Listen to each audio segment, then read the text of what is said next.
Water is the essence of life. We play, we drink, we create with water. We survive next to water and associate it with our home. The Logan River watershed is home to over 50,000 people, many taxa of fish, mammals, and reptiles. Recreation on the Logan River consists of fishing, kayaking, swimming, and hiking along its banks. The most important aspect of the Logan River is its quality. Quality of life is directly related to the quality of our water. The quality of recreation is also related to the availability of water and its quality. As water quality diminishes, so does our standard of living, including recreational opportunities. Agriculture advances and thrives when supplied with clean water. Clarity determines the healthiness of our water and its species richness.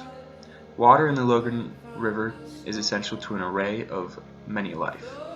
Its quality, clarity, and biodiversity is at risk.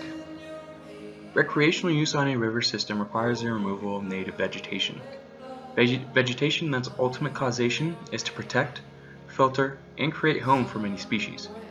Recreational use is not the only factor depleting our lentic ecosystems. Construction of roadways, agricultural farming, and pasteurizing of land takes water and important vegetation from vital ecosystems. That important vegetation is called the riparian zone. Riparian buffer zones are areas of dense vegetation. They help shade, filter, and reduce erosional effects on riverbanks. A so-called riparian buffer zone works in multiple ways. Having dense vegetation, buffer zones cut down on surface erosion, reducing additional sediment loading and foreign contaminants from entering the ecosystem. However, surface water is not the only worry when it comes to contamination. Unconfined groundwater will regularly enter a river or stream so long as it is on a gaining water table. Contaminants like pesticides sprayed on agricultural farms will enter groundwater, thus directly entering our rivers and streams.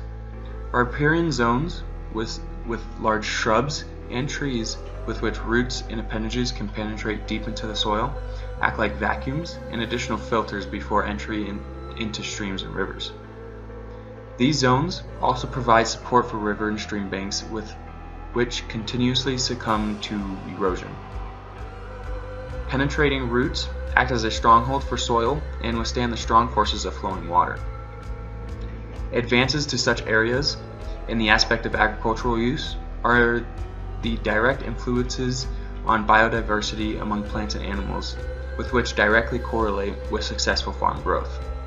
Reduced erosion allows for a firm grasp of land ownership and property barriers. Logan River's riparian habitat is at risk.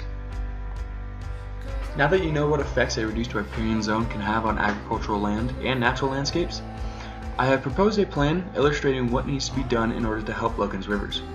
I have selected a short section of the Logan River that runs along agricultural land to focus on. Here, you will see two buffer zones proposed on the river.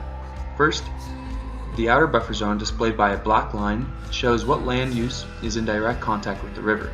As seen, most of the land is open to grazing pasture and hay or alfalfa fields.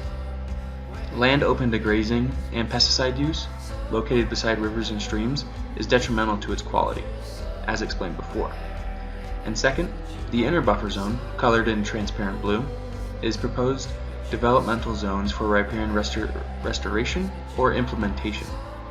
With this plan, not only will the Logan River thrive in biodiversity, but so will agricultural growth. Eutrophication will diminish, followed by decreasing hypoxic conditions, and an overall increase in ecosystem rejuvenation. Our water here in Logan is our life. Let's keep it that way.